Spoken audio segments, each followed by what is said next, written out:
Fill your thirst beside the river.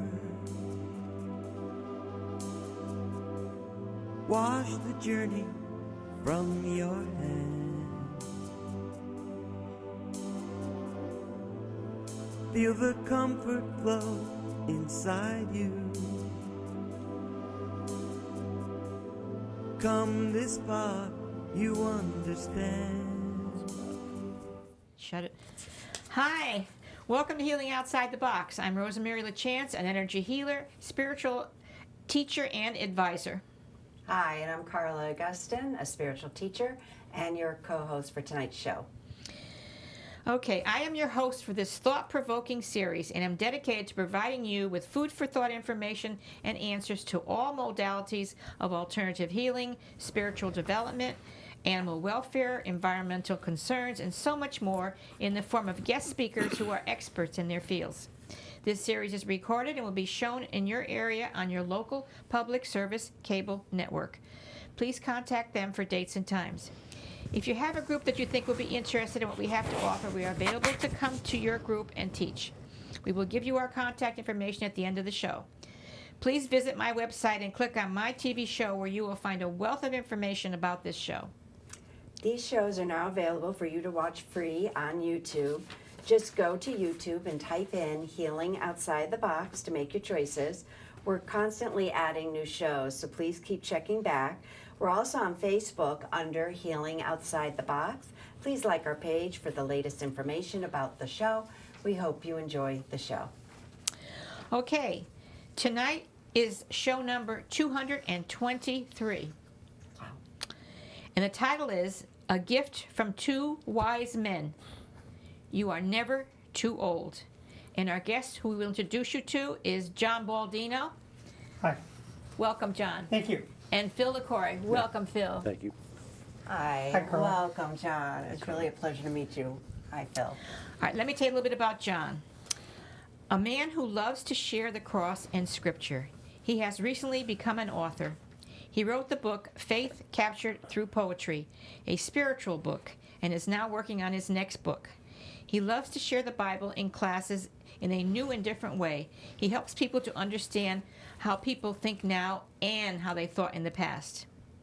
Phil is a man of infinite patience who loves reading history and talking about spirituality.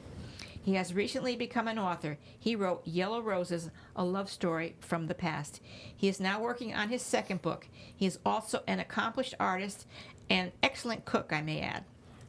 They are two very old friends that unknowingly to each other wrote two books and suddenly discovered that all this happened.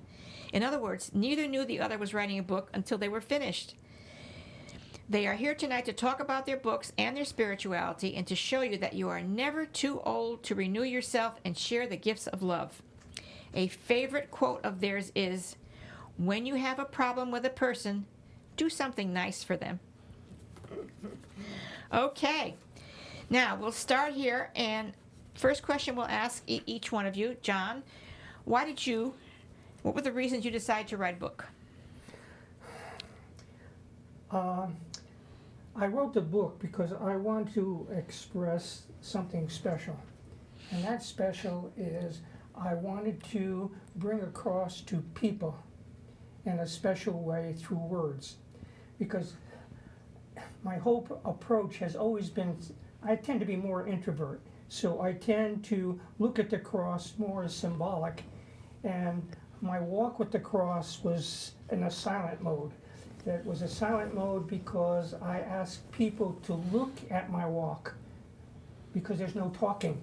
And the message from the cross itself is caught with the silent network you have, what you associate with. But this time I wanted to bring something different. After a number of years in walking the cross. All right, may I interrupt you for 1 minute? Sure. You're talking about now, so we should tell the people they're going, what if they walk? So we're going to ask you, what is your walk with the cross for Christ? Tell us about that first. Well, I would say about 18 years ago, Phil, 19 years ago, it happened around 9/11. And 9/11 was the World Center had its explosion. And it brought me into a deep quandary.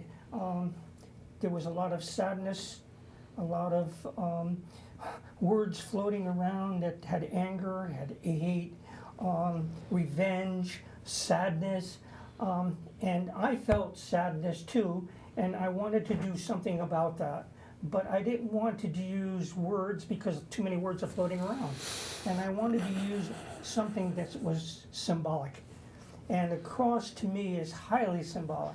Yes. And it's sustained because of its symbolic meaning, but each one brings a different meaning to the cross. Mm-hmm. And I thought about walking the cross, but it was amazing to me. I thought about it and I began to contemplate on it, and I didn't know what to do. But I wanted to do something for that period of time. So it took me some time, and then Lent came across. And Lent came up with, it brought a different view to me. And it brought the cross in a different perspective. You mentioned that, healing from outside the box. And I thought of, yes, it is healing outside the box. Where would I go for the healing? Mm-hmm. And I decided that, well, the best place for me to go outside the box is to go to God. And right. I said, well, I'm going to pray, and but I want God to be a strong part of this, because that's the healing process. And so at that point, I then decided, well, maybe I'll do something with that. And I wasn't too sure, but things happen in threes for me, and I'm a little slow, so I need a little more push. So the first process, I said, Lord, help me out here. How am I going to do this? And it was funny. It said, I looked at the TV, and I saw books, and what came down to the center was a steel beam. That was a cross. It was a cross. Oh, That yeah, was incredible. right. And I said, wow, that's an interesting message. Yes, it And I is. says, that's something to hold on to. And I said, well, maybe the cross isn't too bad. So then it wasn't a challenge to God, or I doubted God in that given sign. So I said in my walk, and my walk is about 3 miles, You 2.5 walk from miles. Northford to In the your house Northford area to the center. To center north, yeah. So I was walking, and helped me in deciding, and I said, well, it's not I don't question you, and the intuitive aspect, the spiritual intuitive aspect. And I said, it's there, but what am I going to do with it? But could you give me another sign? So I said, look, I walk this all the time, and I find nickels, dimes, and pennies, even at $50. So I said, okay. I said, but I'm going to challenge that. I said, could you make me find a dollar bill? Now, what's the chance of finding a dollar bill floating around in a traffic? So I walked, maybe 3 miles or so. I come to the center, and I walked in, and in the driveway center, I looked down, and I saw a little green piece of paper. And I bent down, and I picked up the paper. And when I picked up the paper, it was a dollar bill, and it was folded in threes. Wow. So I said, okay, I laughed. The threes. I said, Such you a work, signs, yeah. You work pretty fast, Lord. I said, that's the speed of light. I asked you the question, I walked down the street, and you give me this sign. So at that point, I said, okay, I'm going to walk. But the symbol of the cross, then I began to think about it. And the cross itself is symbolic for me, in respect that who would know suffering greater than Jesus? Who would know the background of suffering than Jesus himself? And so I'm saying that is the message I should send through the cross. But remember, I'm not using words. I'm using a symbol. Symbol, yeah. I'm using words now Right. to express my choice for the cross. And I knew then that the healing would have to be outside, transcendental. It's a love that comes from outside of ourselves. Yeah. And I felt that Jesus was the only one that could do the healing for the sadness that exists, because he's the only one that can give the healing power, the comfort, the love, because he's already experienced it. So much so that he experienced that so much he experienced physically, intellectually, emotionally, socially, you see?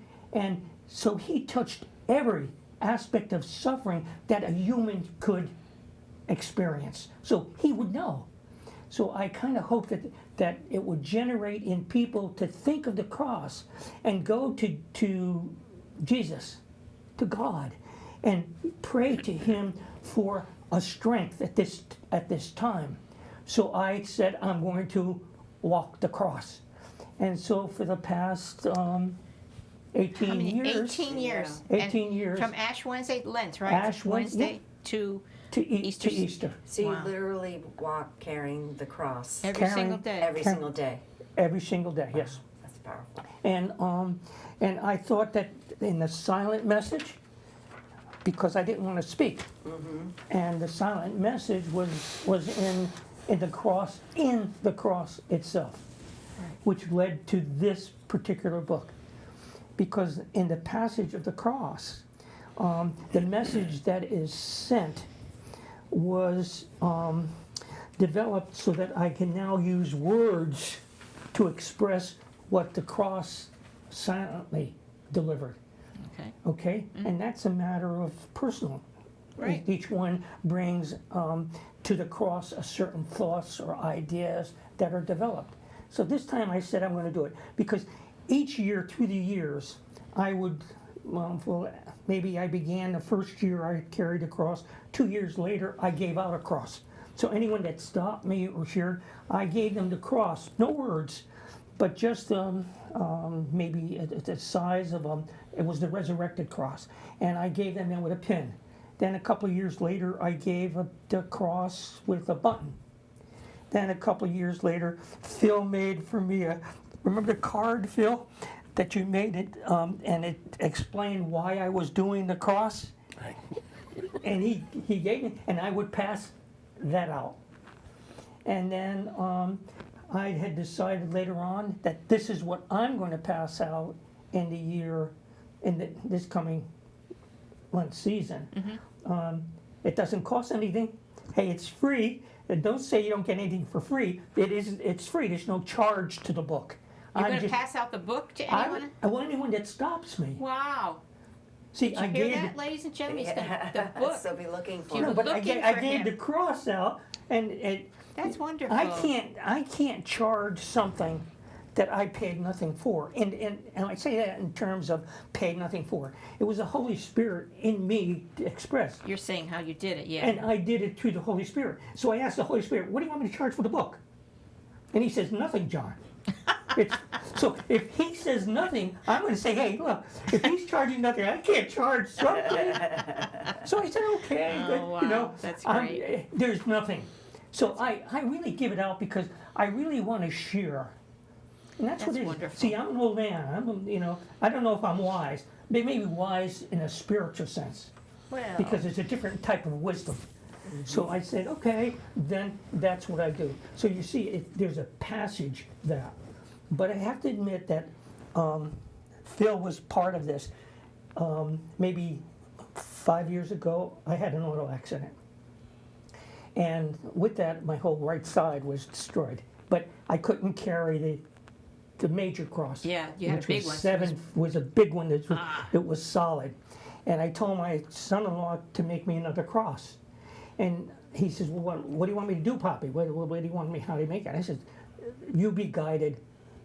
Don't worry about it. Just make it. And he did. But he made a smaller cross for me, which was lighter. But the cross itself was open channels.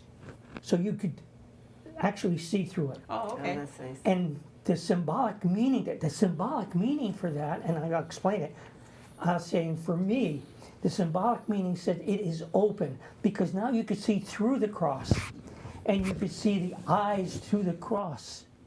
And then you see things differently, spiritually, if you use the eyes of the cross to do that. Right. And so when you do that, you grow. So it follows the concept of you're in Jesus, Jesus is in you. Okay? And then your spirituality will grow from that. Right. Because it changes everything. So it is in you, with you, through you is the cross. So you can see that this book now is a continuum, but it solidifies the whole process for 18 years. Wow, That's wonderful. Yeah, it is. That's wonderful. I understand you walked with him a few times, right, Phil? Really, just 1 year. 1 year. I got to be When I honest. got hurt, right? Yeah, and Dottie was concerned. I said, I'll go with him. It was a tough 40 days. And the following year I tried and I said, I can't do it. Give you a lot of credit, but it's your thing. Unbelievable, but you did it. That's friendship. I really couldn't do it. That's friendship. Well, Through thank you. snow and Yeah. sleet and rain. Oh, and- yeah, right, through all kinds of weather. Yes. So be looking for him, folks, and you'll get a book. Right? That's great. So Now- Phil, why'd you write your book? It was strange. I woke up one night, it's always, for some reason, around 3 o'clock in the morning, and this dream came to me. And I ignored it. I went back to sleep. The second night, same dream, but it continued. Continued. It was like a story. Whoa. So I ignored it again, and I just went back to bed. The third night, I decided I better write this down because the story continued, and I couldn't understand why am I dreaming a dream that's continuing. Unbelievable. And then I started writing it down, and the fourth night, it came again, 4 nights in a row. But then, as I wrote page after page, a week would go by, and then the story would come back, and it would extend itself again, and it became the book. Wow. You dreamed your book. Oh yeah, it was a strange experience, but Did yeah. it go past the 4 nights? Did it keep going? Well, or- it stopped at the 4 It stopped at when I 4. finally accepted the fact that I thought I was being told something. The third night I sat up and I Yeah, wrote sure. down, and the fourth night it continued. The story in my dreams continued. Then 3 or 4 or 5 days went by, and it came back again, and it extended its story, and then it kept going until the dream actually was a story. Wow. And then I just wrote it all down, and my dear friends edited it and did it for me, and Doc and Diane, I got to thank them, and Teresa, and the work they did on it. I mean, I wrote it longhand, so I'm not a computer. Yeah, he wrote it longhand, folks. Yeah, it took Can you a believe long that? time. This man Probably has took me infinite patience. Infinite patience. Yeah. Oh my God. You want to tell us a little bit about what it's about? Briefly? Yeah, I for some reason, as a kid, I always felt I was born at the wrong time. I don't know why, but I always felt I belonged in the previous generation, my mother's generation, because I always, for some reason, related to it. And I always admired the people who lived during that time, which they call the greatest generation, who had to go through a depression, kept chickens and rabbits in their backyards. It was a struggle. It was a tough time. And then they had to fight, excuse me, they had to fight a war on top of it. Right. And I started thinking, I don't belong in this generation. I don't like cell phones. I don't like computers. And I should have been born back then. And that's how I felt. But for some reason, I don't know why, but I always felt that way. So the book is about? It's about a young man. It's a love story. I've had 2 people tell me. One said that she thought it should have been longer. She liked it so much. Another one told me she cried. So it was the love story is a true love story, but the characters are fictional because I related back to the previous generation and the life of an individual who went through that period of time and how he, through faith, how he lived his life, and basically that's what it was. So you think you were guided? Oh yes, You were absolutely. definitely guided, Oh, and, yes. and the purpose is just to share this story so people can relate? Well, there is, yeah. Well, someone approached me today and asked me about it, and he and his wife had heard I'd written the book, and I think it relates. A woman would relate to the love story, but I think a man would relate to his faith and the true love of his life. And during that period of time, he was actually a pilot and flew. And none of it was important to him until the loss of the love of his life. Basically, that's what it was. Mm-hmm. And he carried on.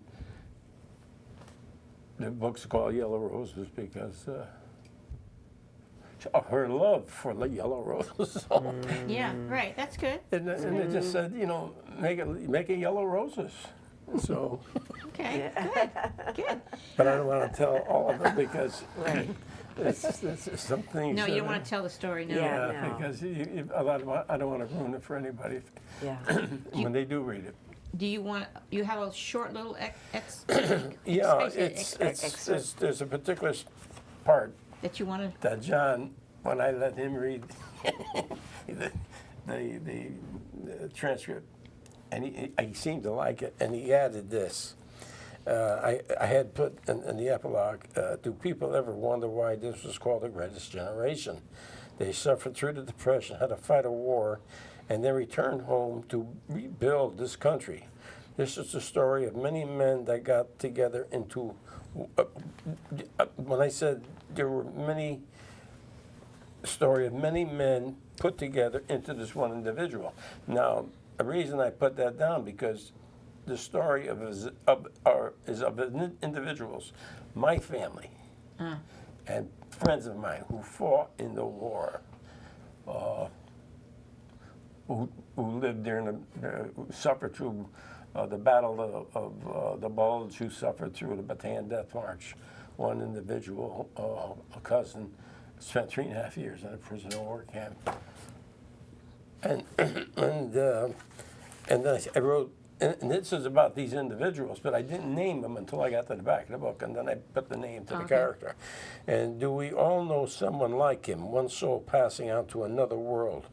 You wonder what he had accomplished during his lifetime. Will other men like him pass through, touching other lives? Times change, do people? If there is a hereafter, our hero is there with the love of his life. Do you recognize someone like him in your life? If you do, consider yourself fortunate. That room, when his sisters found it, which he never told anybody, had a candle. And his neighbors would tell the sisters, gee, every time we go by your brother's house, the old farmhouse, there would be a light. And when they would question me, he says, oh no, he says, that was a night light I used to keep on. And of course, my friend John had it. The room became the island of his love. His true love had never died, but lived through that candle of light. It was the true light that captured him and allowed him to survive the time after the war. So he never lost the love of his life, even though she passed on, which I shouldn't. But John read it and he says, I think you ought to add this, and he did. I thank you, John, so much for that. And then I listed all the individuals. It sounds interesting. Copy yours, but I'm going to say this is a great love story. I was going to ask the control room to put the pictures of the books up on the screen, on the monitor for the people to see, because it's easier to see that way. We'll give them a minute to do it.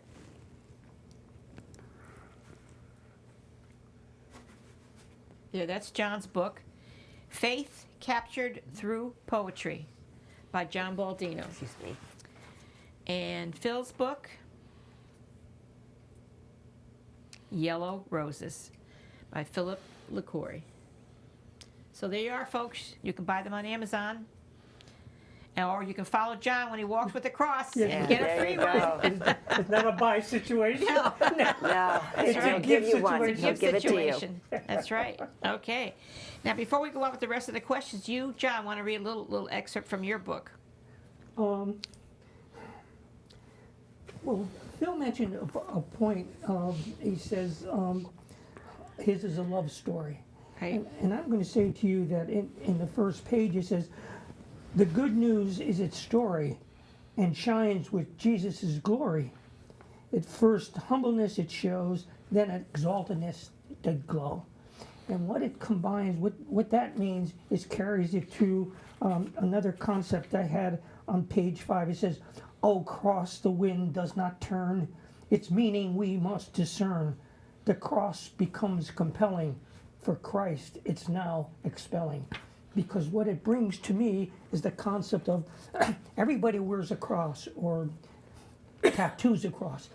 But for me, there are two crosses. There's the passion cross and the resurrected cross. For some, the resurrected cross is without the body. But for me, the meaning is sent out is a love story because the cross itself is a love story. The horizontal beam that comes down from God to earth, it's planted in. That's his love to us. And the horizontal is a love extended east to west. It completes a love for everyone. But it exists in both the passion cross and exists in the resurrected cross. But what it combines in this story, because that's what the good story is. The good story is the passion story because it shows a human being, God, the humanity.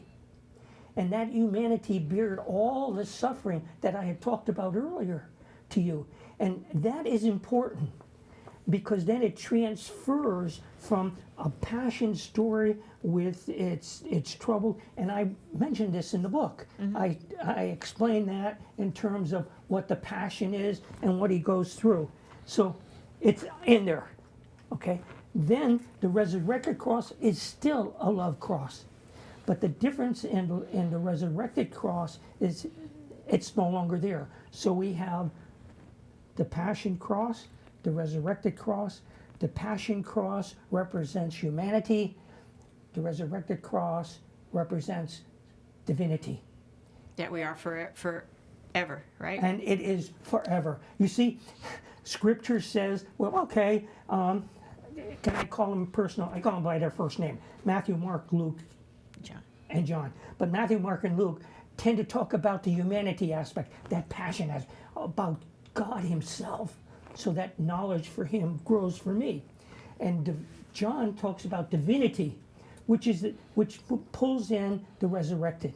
So the storyline, this love story, is the complete story summarized simply by the cross. So you see why I'm so fascinated by the cross, because it does have two sides. And I mentioned that on page 5. It says, when I said, "O cross, the wind does not turn, its meaning we must discern. The cross becomes compelling, for Christ is now expelling."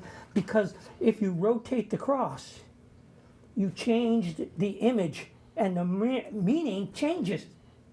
Because you see the passion and turn it around, and you see the resurrected cross. I never thought about that like that. And that's the essence, because really that's the whole story. That's the good story.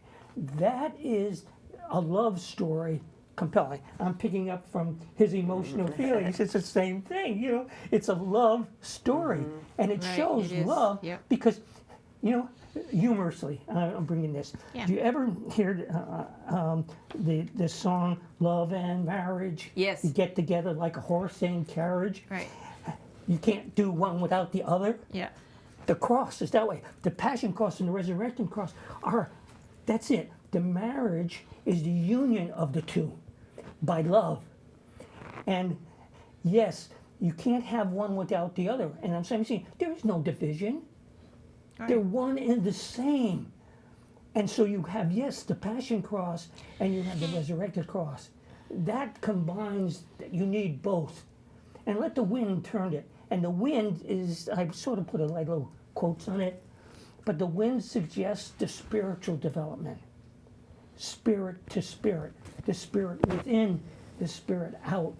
Because the spirit in is the truth. Mm-hmm. The soul within is love. So you have spirit, truth, soul, love, there's your union. So that's the marriage. It's beautiful. That's what I'm trying And to all get in, at. all in poetry, ladies and gentlemen. All in poetry. Oh my goodness. All right, now, both John and Phil are very spiritual men. They told us that sometimes religion pushed them to doubts. Would you want to each explain that briefly? I have so much to ask you, so. Well, there was a period of time where I became depressed.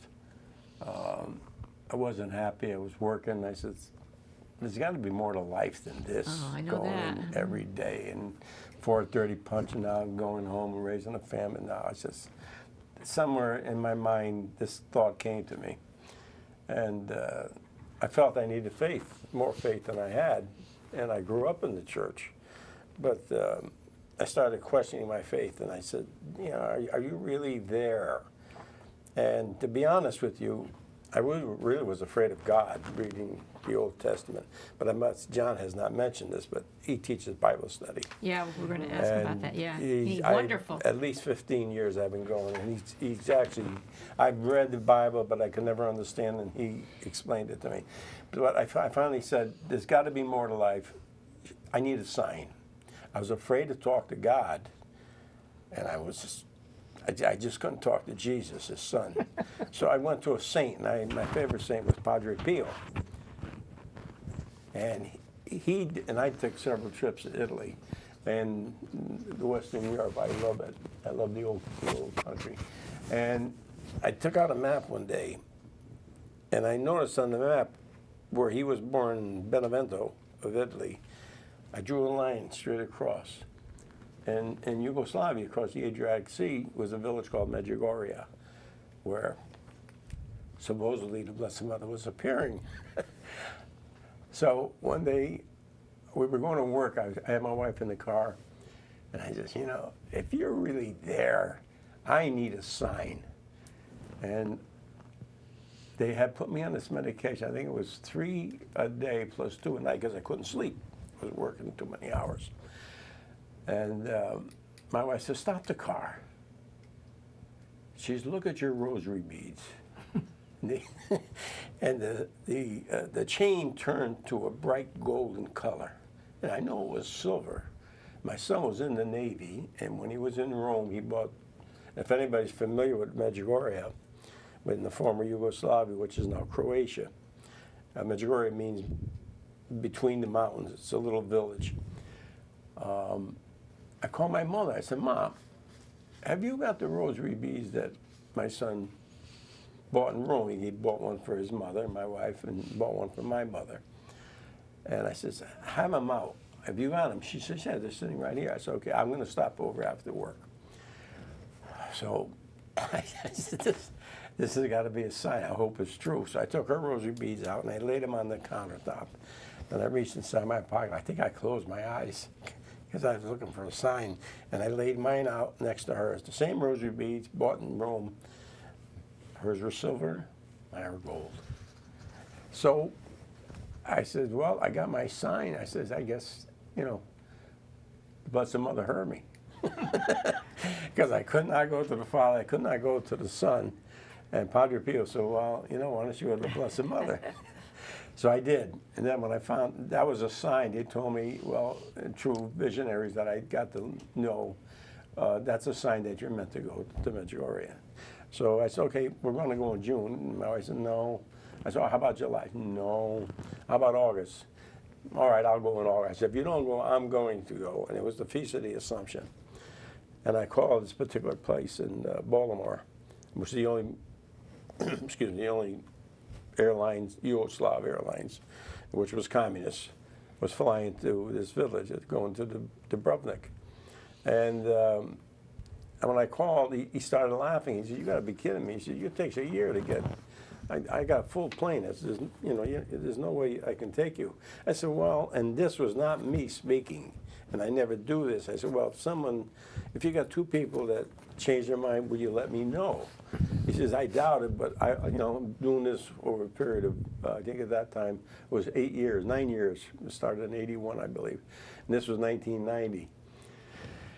2 or 3 days later, I get a phone call. I said, I don't believe it. I said, I got two people changed their mind. Do you want the tickets? I said, yes, of course. Talk about And, faith. yeah. And then that's when things started happening to me, and certain things happened while I was there. Well, I was going to ask you that question while we're on that subject before we go back to John. What you had a vision when you were there. You want to tell the people about this? I think that they should know. Well, not really.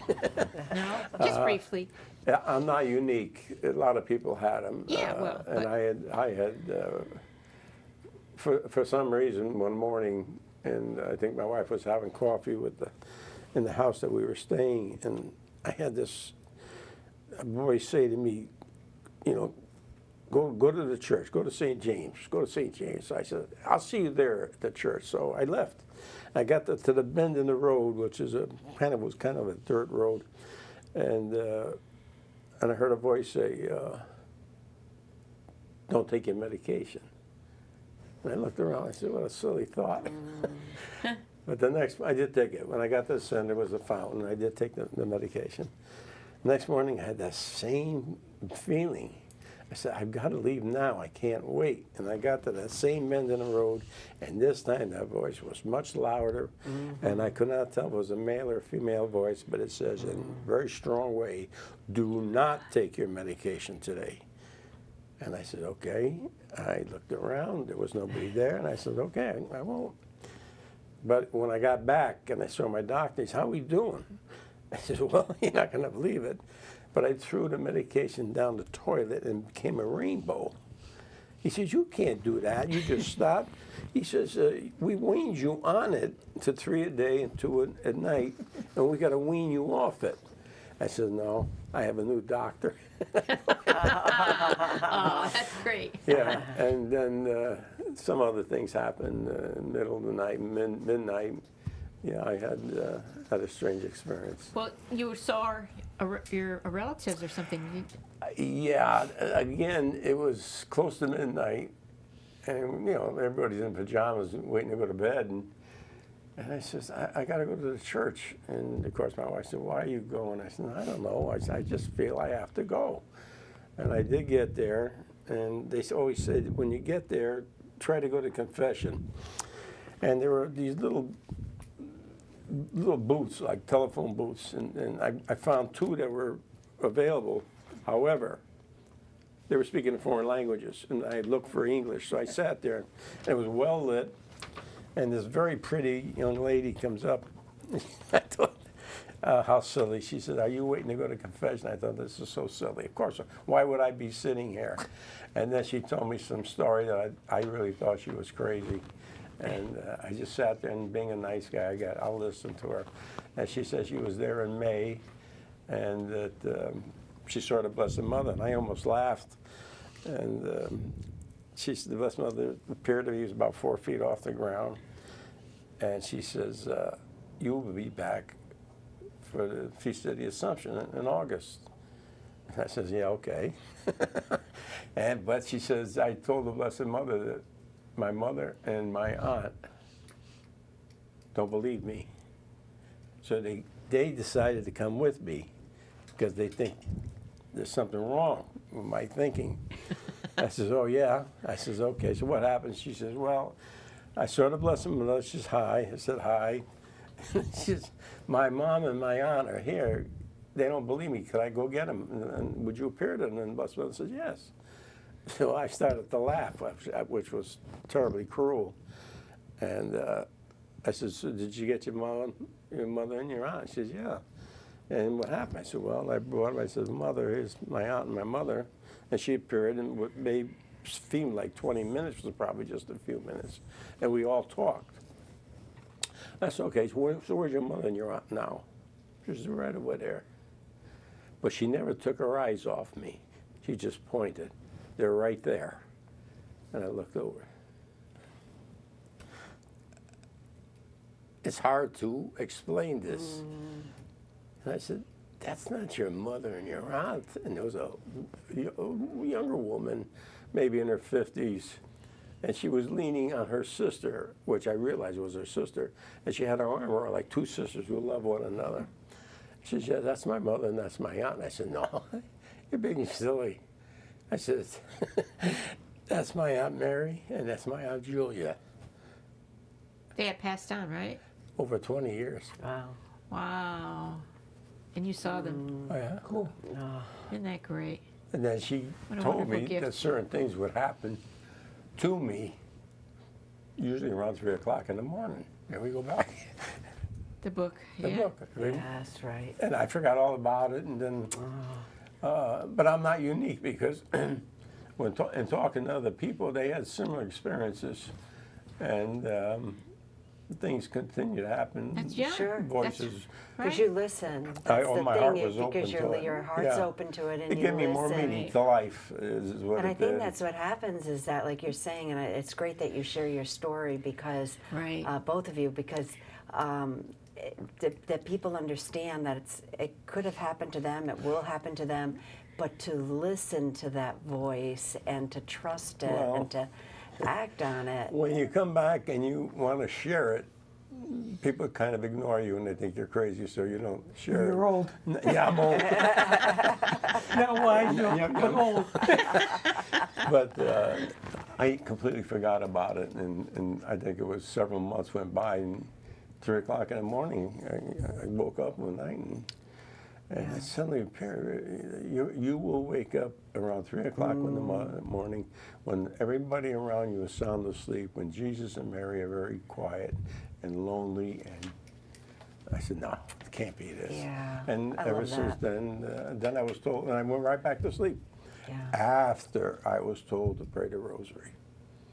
See, So that's- the Blessed Mother, because I needed a sign, the Blessed Mother got me to Jesus, which got me to John and the Bible study, and opened up my eyes completely. And I feel so bad because the kids today are missing out on a lot. Yeah, they are. They're not at peace. I don't think they are, and they're troubled. They are. It's a shame. It's really a shame. And I've had you both on here to tell about these experiences, and you're right. Anyone can have them. And like Carla said, if you're quiet enough and you really want, with your heart and soul, you want the experience, you believe and you want the answers, you will get them. You'll You get the have to be answers. quiet. I always remember Father Bill McCarthy up in Moodus, Connecticut. He would tell everybody, when you go to church, sit and be quiet, and God will talk to you. We'll talk to you. And guess what? And he'll talk everywhere, not just Not church. just Everywhere that's and right. everywhere. Anywhere and Right. to anybody. That's right. Right. But you have to be open to You it. have That's to right. be open. All right. Yeah. So, John, tell us about your vision with the cross when you were 8 years old. Yes. Is that what started your love? I never shared this with anyone, but we had talked about this, and when you get older, you just start looking back more. It's a quick rewind. And Yeah. I remembered it at 5 and 6 years old. I remember seeing a cross all the time on the wall, and it continued right until maybe I 5th or 6th grade. And I remember seeing a 3-foot cross. Maybe for me it was a 3-foot cross, but it was big. And I saw it in my grandmother's room, and I saw it in our bedroom. And then I said to my mother, I said, "Ma, whatever happened to the cross?" And she said, "What cross?" I said, "Well, the cross that's on the wall all the time." She said, "We never had a cross." I said, "No, you're kidding me, Mom." She says, "No, we never had a cross." So somehow in my own life, the cross has been an intricate part of me. Unknowingly or knowingly, it became a very strong part of me. And that's why I seem to have such a fascination with a cross. But could it be from that time to this time that it blossomed? And I keep thinking, I said, Lord, you have no time. And Yeah. time is unlimited to you. And then you're saying to me, when I was 5 years old, and then I hit 50, 60, 70, all of a sudden the cross becomes dominant in my life. And I lost all those years, but the cross was very, very important to me. Sure. Yeah, that's And it amazing. still remains, as you could see, Right. by my actions. Right. Yeah. So, and also tell us about the experience in the hospital with the man in white. I had an accident, and I don't remember too much of it, but I had an accident with my truck on ice on a bridge, and my whole right side was destroyed. Even my brain, I think, the right side. But anyways, it was mended. But and in the hospital, the doctor was talking. I don't know, but someone was talking to me, and I looked to the side. He says, "Well, we're going to have a new doctor for you." And I said, "Yeah, oh, where's the doctor?" He says, "Over there." And I looked down, and it was a long hallway. And in the hallway, I saw someone in white. And the voice says to me, "Is that okay?" And the man in white was male, and he waves, and I looked, and I waved back, and I said, "Oh, okay." But there was no man in white. There was no other doctor. It was just me. But I began to view it more in a spiritual sense, maybe because I wanted to. No. But the new doctor, that doctor, for me, was Jesus. He was the new doctor. And he says, he said to me, "Don't worry about it. Don't worry about it." He's a good doctor. He'll take care of you." That's right. And he did. Phil could tell you about it. And I recovered enough from the wintertime when it happened. I was doing the cross in 3 months. How much pain were you in? Huh? How much pain? No pain.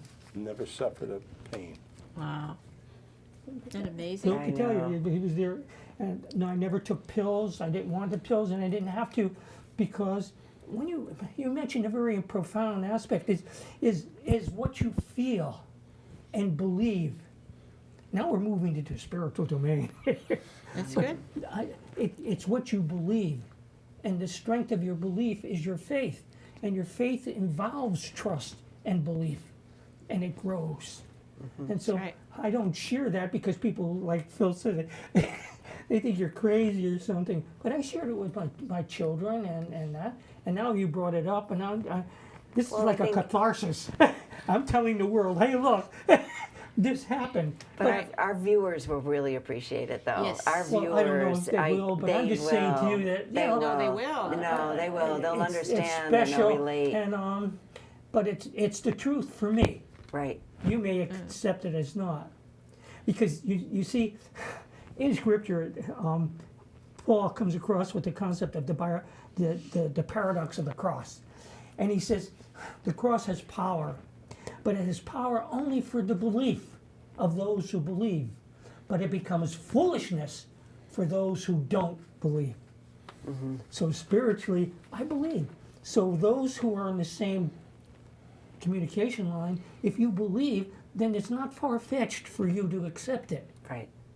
But if you don't believe, Right. You're 180 from it. Yeah, you're just completely 180 from it. Okay. Yeah. yeah, so I would sometimes wish I didn't tell you, but that's the truth. So why Why? should I deny the truth? That Right. was it. You should tell me. I would like to add, because I did come to see you at home, and you said to me then, I felt no pain. And I like to add to that, when your heart is open, I felt like an elephant was sitting on my chest one day, and they rushed me to the hospital.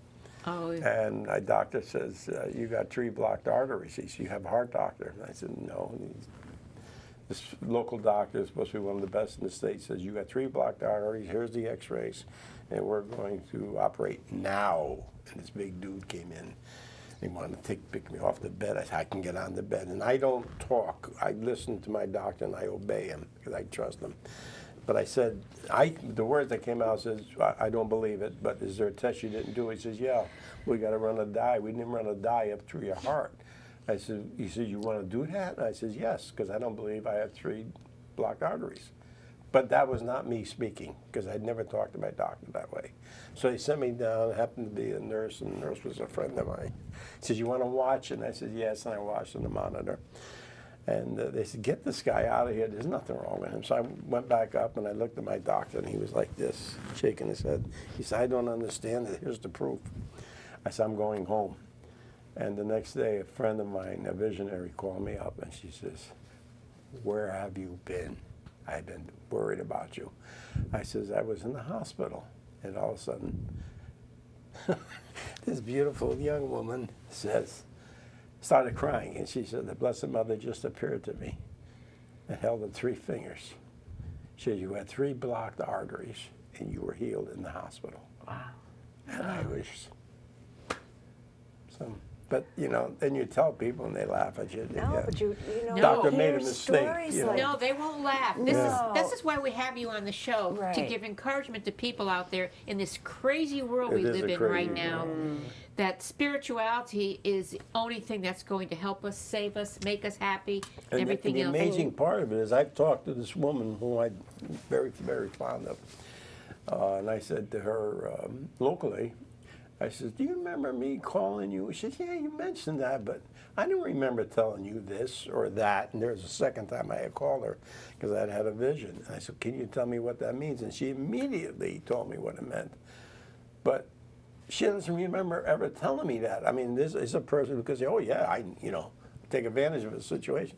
No, I don't remember. I remember you asked me about it in the past, but I don't remember ever telling you that. So she's a sweetheart. Things happen. And you have to be quiet, and you have to believe, and you both are that.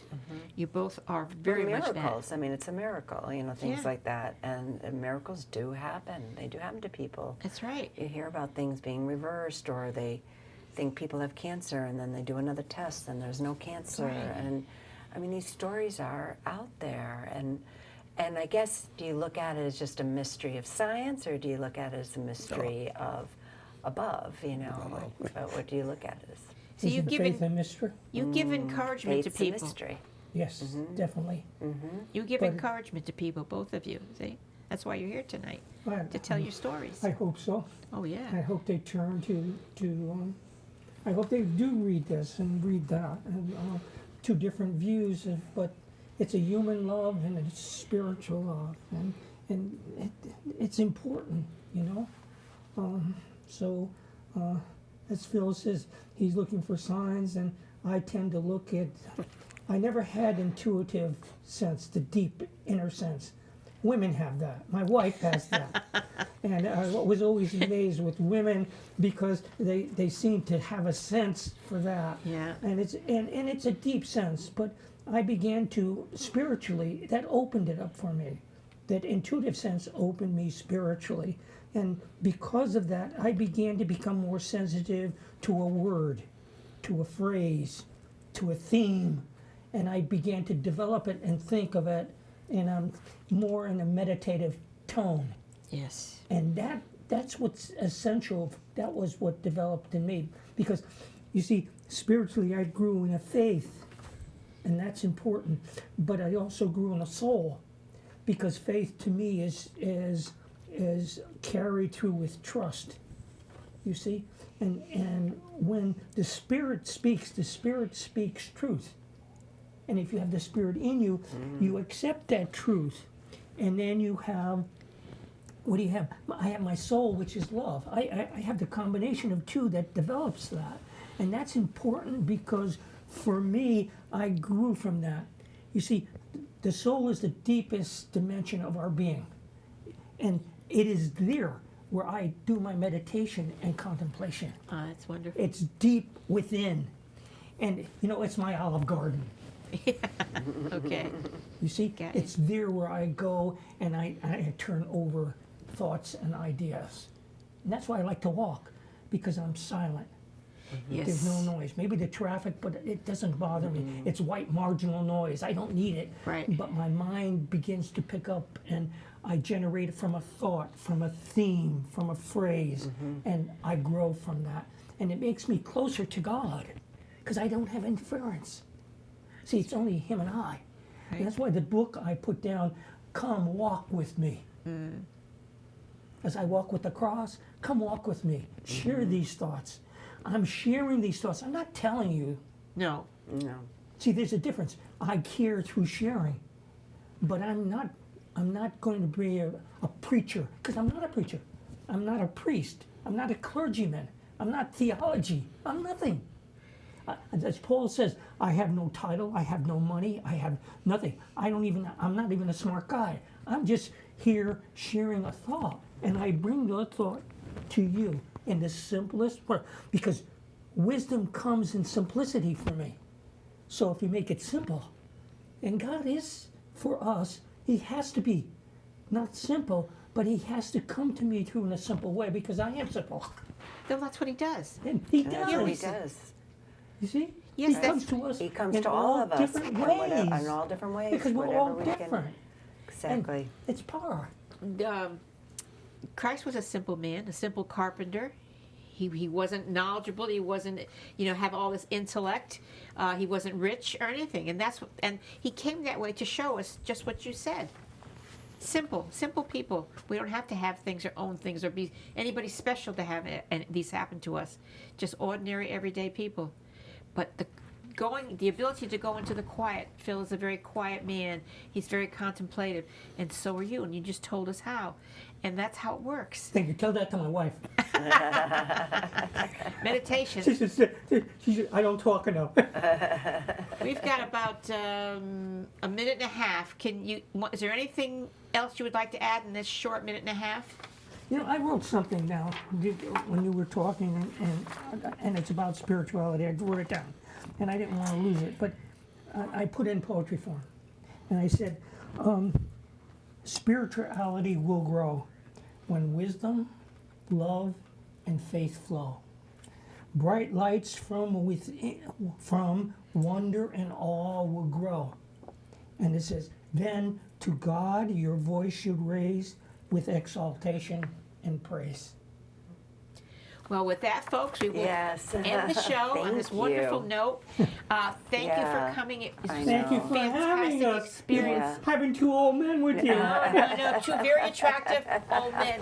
Thank you so much, Phil, for coming, being here. Yes, thank you, love. so much. Thank It's you. been a pleasure. Thank you for sharing. All right, folks, there's hope. There's hope. We're going to give our credits now. For Healing Outside the Box, it's Rosemary LaChance. Phone number's 203-627-7966. Email whitebuffalo8@comcast.net. And my website, www.rosemaryLaChance.com. And the website for you to find all these interesting books is www.gabrielle-publishing-house.com. And Carla? Hi, you can go to my website at www.carlaaugustin.com, and also I have a show on YouTube called Spiritual Invitation, and if you just type in my name, Carla Augustin, all the shows will come up.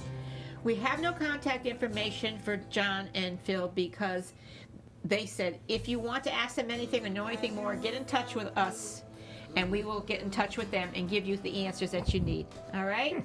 Now we come back and say goodnight. Come back to us. There we go. Good night, everybody. Good night. Thank you. Good night. Good night.